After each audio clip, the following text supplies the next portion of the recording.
Assalamualaikum warahmatullahi wabarakatuh.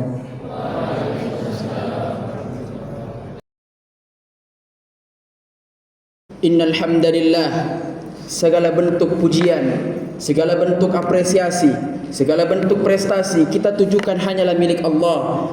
Nahmaduhu wa nasta'inuhu wa nastaghfiruhu wa natubu ilaih.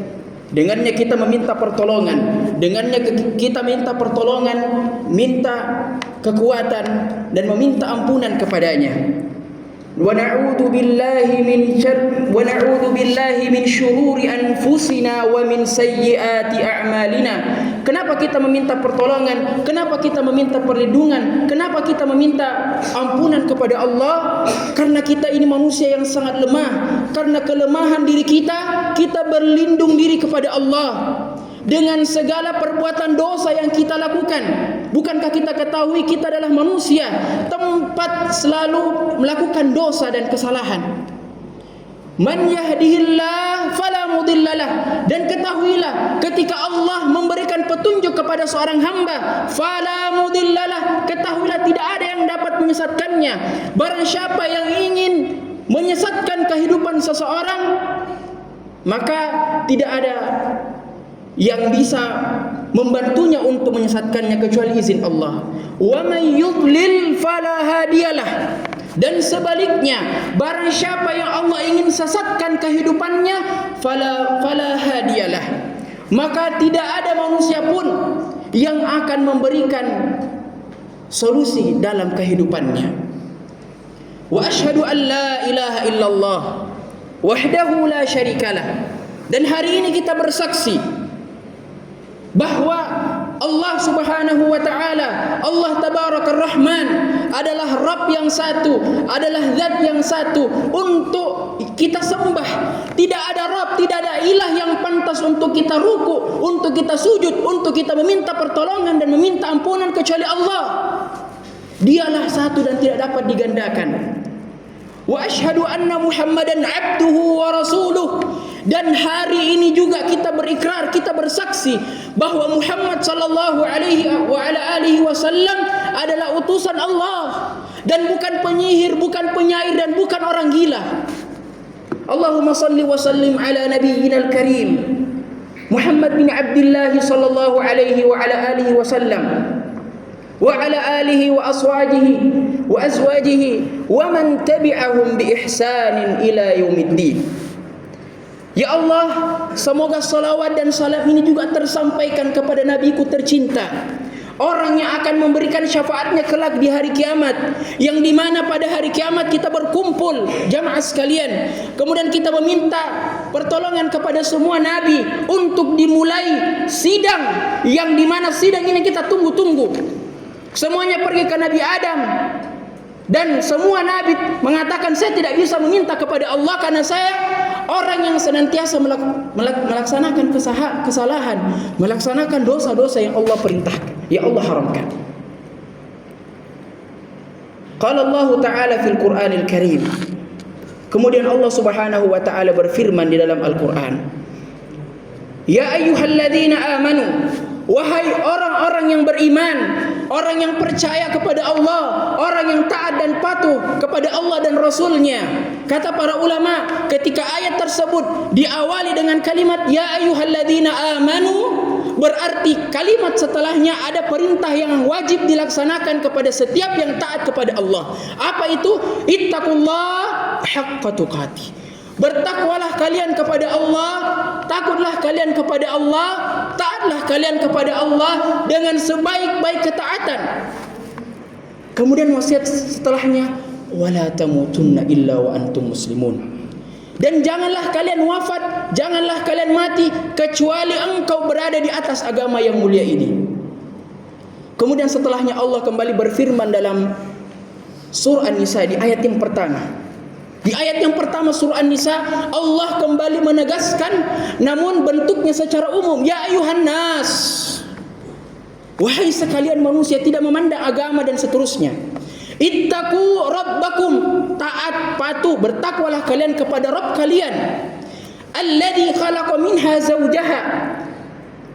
Kemudian Rabb kalian itu yang menciptakan dari satu zat, satu orang, yaitu Adam, wa khalaqa minha zawjaha. Kemudian setelah itu diciptakanlah pasangannya Hawa. Wa batha minhuma rijalan katsiran wa nisaa. Kemudian dua orang ini diperkembangbiakkan oleh Allah, laki-laki dan perempuan. Wattaqullaha alladzi tasaaluna bihi wal arham. Dan bertakwalah kalian kepada Allah yang dimana engkau saling meminta kepadanya. Engkau meminta kepada Allah. Innallaha kana 'alaikum raqiba. Ketahuilah bahwa Allah Subhanahu wa taala senantiasa mengawasi kita, senantiasa melihat apa yang kita perbuat. CCTV Allah lebih canggih dari CCTV yang kita punya. Kemudian yang terakhir Allah menegaskan di dalam surah Al-Ahzab. Allah Subhanahu wa taala mengatakan, wahai orang-orang yang beriman, kembali seruan orang-orang yang beriman, bertakwalah kalian kepada Allah, wa qulu qawlan sadida, dengan perkataan yang mulia. Engkau bertakwa dengan berkata yang baik, ai dakwah, dengan mendakwakan agama Allah. Yuslih lakum a'malakum wa yaghfir lakum dzunubakum. Dengan kita taat kepada Allah, dengan kita bertakwa kepada Allah, dengan berkata yang baik, yuslih lakum a'malakum. Pertama, Allah akan memperbaiki segala urusan kita, segala perkara kita dunia ataupun akhirat. Wa yaghfir lakum dzunubakum. Bukan hanya memperbaiki urusan kita, tapi Allah mengampuni seluruh dosa-dosa yang kita lakukan. Bukan mufrad di sini, jamak. Dzunub. Banyak dosa yang kita lakukan. Wa man yuti'illaha wa rasulahu faqad faza fawzan 'azima. Kemudian Allah menegaskan kembali, siapa yang mengikuti Allah yaitu Al-Qur'an, dan siapa yang mengikuti Rasulnya, As-Sunnah, hadis-hadis Nabi sallallahu alaihi wasallam, ijma' para sahabat, perkataan sahabatnya radhiyallahu taala anhum ajma'in, faqad faza fawzan 'azima. Maka dia mendapatkan kemenangan yang sangat agung. Ini janji Allah. Fa inna asdaqal kalami kalamullah. Dan ketahuilah, sebaik-baik perkataan, sebenar-benar perkataan adalah perkataan Allah.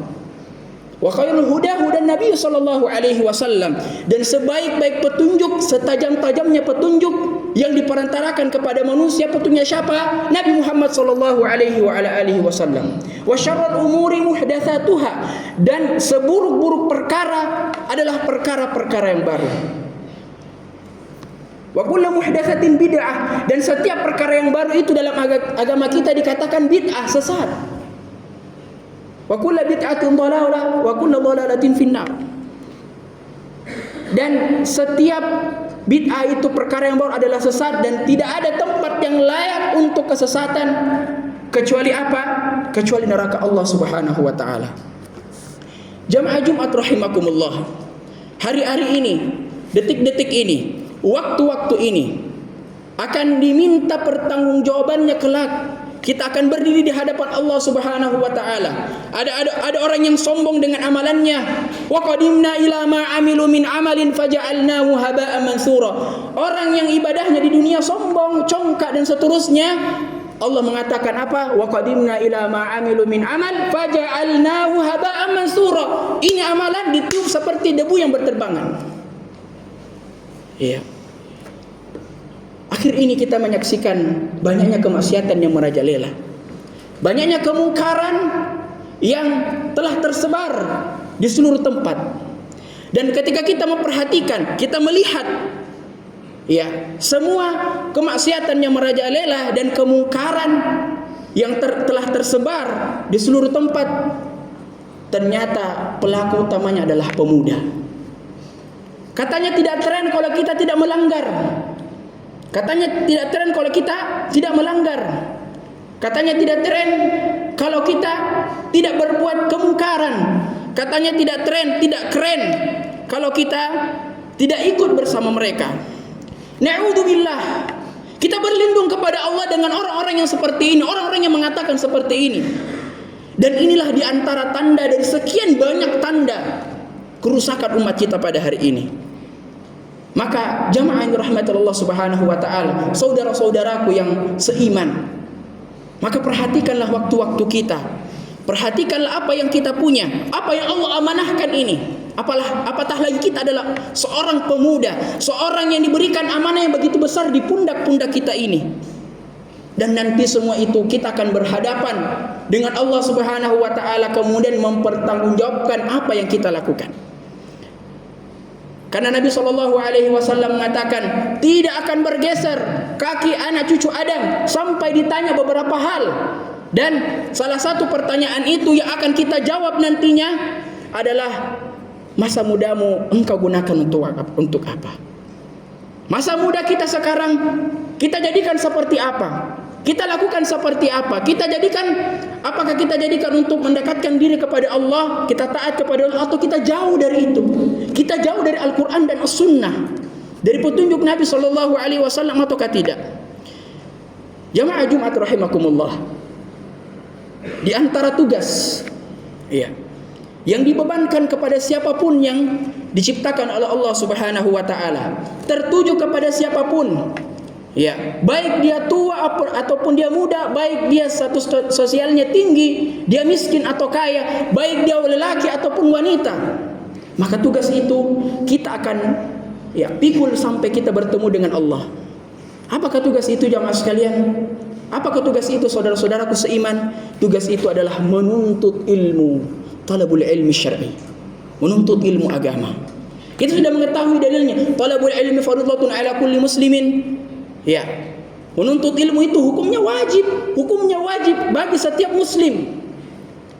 Dan Allah menyebutkan melalui Rasulnya apa feedback, apa yang kita dapat kalau kita menuntut ilmu agama. Man salaka tariqan yaltamisu fihi ilman sahalallahu bihi tariqan ilal jannah. Barang siapa yang meniti jalan, meniti jalan. Ba'atsu dengan salaka yasluku, itu beda dalam bahasa Arab. Kalau ba'atsu mencari biasa. Man yab'atsu an tariqin, dia berarti mencari biasa. Tapi kalau dia pakai salaka, berarti bermakna dia mencari sampai dia dapat. Dia mencari teliti. Apa balasannya? Sahalallahu lahu tariqan ilal jannah. Maka orang itu yang mencari tadi jalan, yaitu menuntut ilmu, akan diberikan kepada mereka syurga, akan dimudahkan mereka jalanan mereka dalam menuntut ilmu kepada syurga Allah Subhanahu wa taala. Dan jamaah dirahmati Allah Subhanahu wa taala, ketika kita ingin mengkaji kisah-kisah para ulama dan para tabi'in ketika menapaki jalan ilmu itu, maka kita akan melihat tanda-tanda keajaiban dari Allah Subhanahu wa taala. Dan andaikan tidak termaktub, tidak tertulis dalam kitab-kitab yang otentik, buku-buku yang otentik, maka tidak ada yang dapat mempercayai kisah-kisah mereka dalam menuntut ilmu. Dan kalau kita belajar menuntut ilmu atau kita membicarakannya tentang menuntut ilmu, maka menuntut ilmu tidak akan pernah terlepas dari yang namanya adab. Tidak akan pernah terlepas dari namanya adab. Makanya Nabi SAW dan para sahabatnya mereka menuntut adab dulu, menuntut atau mempelajari tata cara dalam menuntut ilmu itu, baru dia masuk materi. Makanya kata Ibnu Al-Mubarak rahimahullah, ta'allamtul adaba 30 sanatan wa ta'allamtul ilma 20 sanah. Saya menuntut ilmu adab, saya baru memperbaiki adab, saya mempelajari adab itu berapa? 30 tahun. 30 tahun. Banyak jamaah sekalian. Wa ta'allamtul ilma 20 sanah. Kemudian setelah itu barulah belajar teori, baru belajar materi. Jadi para sahabat dan para ulama jamaah sekalian, dahulu mereka tidak langsung belajar teori, tidak langsung belajar tauhid. Kita sekarang tarbiyah Islamiyah, materi-materinya bukan maksud saya bukan langsung materinya, tapi adabnya dulu. Makanya di tarbiyah Islamiyah kita diajarkan tentang adab. Bagaimana caranya budi pekerti yang baik, bagaimana caranya kita memperlakukan orang yang di atas kita, orang yang lebih tua dari kita, bagaimana adab-adab kita dengan guru-guru kita, dengan orang-orang yang di atas kita jamaah sekalian. Nah, itulah para sahabat pelajari terlebih dahulu. Dan ini menunjukkan adab lebih tinggi derajatnya daripada ilmu. Adab lebih tinggi daripada ilmu yang kita pelajari. Ta'allamtul adaba 30 sanatan wa ta'allamtul ilma 20 sanah. Maka jemaah sekalian dirahmati Allah Subhanahu wa taala, bagaimana contoh adab itu? Kita contohkan, ada 2 orang murid Ada 2 orang penuntut ilmu yang tentunya belajar dengan gurunya. Namun kebiasaan 2 orang ini setiap mau masuk kelas, dia baca-baca dulu bukunya yang mau dipelajari, yang akan dibahas sama gurunya. Dia murajaah, mudzakarah. Ya. Namun 2 orang ini akan ketahuan sifatnya nanti ketika gurunya sudah menjelaskan. Ya. Maka ketika gurunya sudah menjelaskan, di antara 2 orang ini, dia mengatakan sama gurunya, "Wahai syekh, wahai guru, saya sudah pelajari itu, saya sudah hafal. Tidak usah antum ajarkan." Bayangkan, tidak usah kau ajarkan, saya sudah pelajari tadi itu, saya sudah kuasai, saya sudah hafal. Sedangkan yang temannya tadi satu, mereka diam. Dia diam. Dia tidak mengatakan apa-apa. Boleh jadi apa yang dia pahami salah, dan ustadznya yang membenarkan. Maka ini salah satu adab saudara-saudaraku seiman, para ustadz dan para siswa sekalian. Kalau kita belajar, mungkin yang ustadz jelaskan itu sudah kita tahu, jangan kita mengatakan ustadzku tahu nih, ustadz saya sudah pelajari, saya sudah hafal, itu di luar kepala ustadz. La yajuz akhi, tidak boleh. Itu diantara buruknya adab seorang penuntut ilmu. Jangan kita mengatakan sudah bisa belajar ustadz. Tidak boleh kita mengatakan, lebih kita diam. Mungkin yang kita pahami salah dan ustadz membenarkan. Ya. Dan di antara ada para ulama terdahulu, ketika dia membaca, ya, ustadznya membaca di depan syekhnya sudah mulai majelis, ulama terdahulu itu takut buka bukunya, takut menggeser halamannya karena nanti mengganggu konsentrasi gurunya. Takut seperti ini. Takut. Karena nanti mengganggu konsentrasi gurunya. Ini di antara adab. Kalau sekarang mungkin kita sudah buka handphone di depan ustaz, buka handphone di depan guru. Dan ini di antara adab-adab yang tidak terpuji jamaah sekalian. Perlu kita jaga dan perlu kita perbaiki. Barakallahu li wa lakum fil Qur'anil azim. Wa nafa'ni wa iyyakum bima fihi minal ayati wa dzikril hakim. Fataqabbalallahu minni wa minkum tilawatahu innahu huwal ghafurur rahim.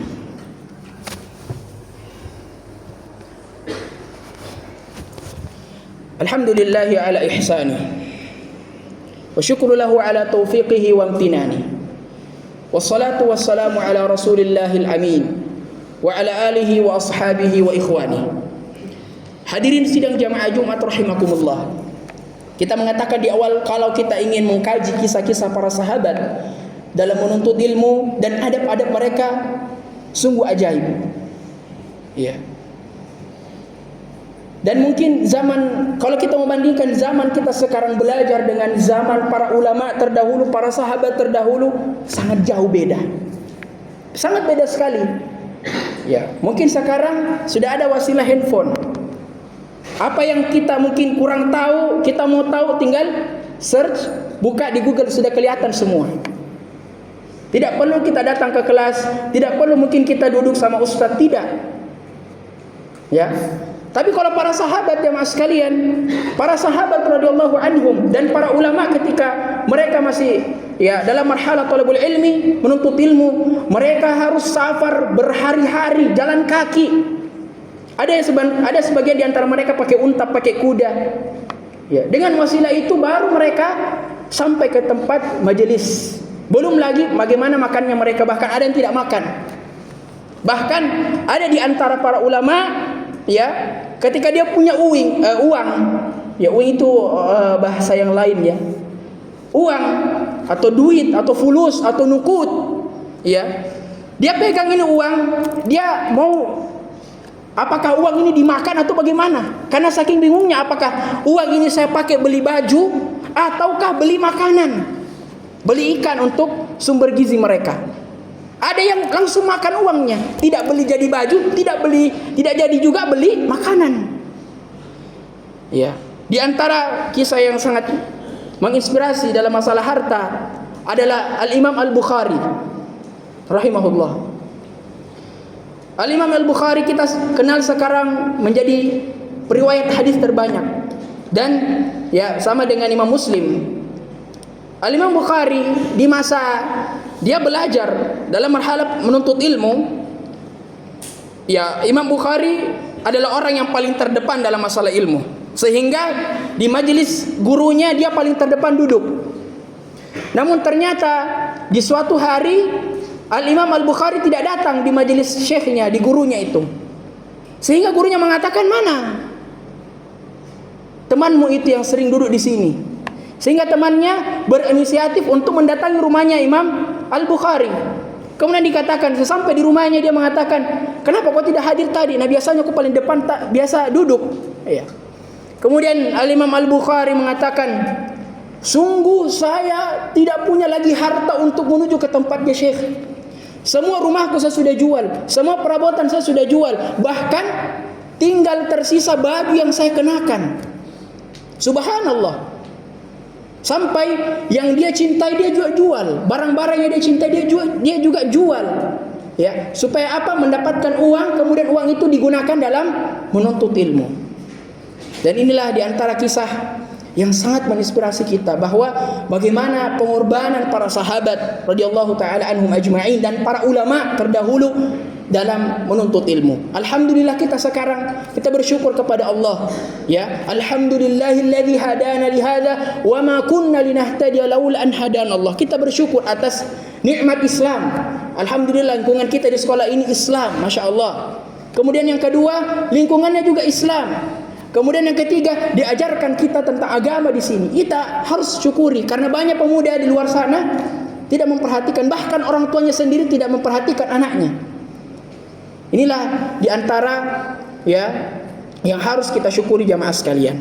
Dan terakhir, sebagai kesimpulan, ya, bahwa penuntut ilmu itu, ilmu apapun yang kita cari, ilmu dunia atau ilmu akhirat, harus selalu dibarengi dengan adab.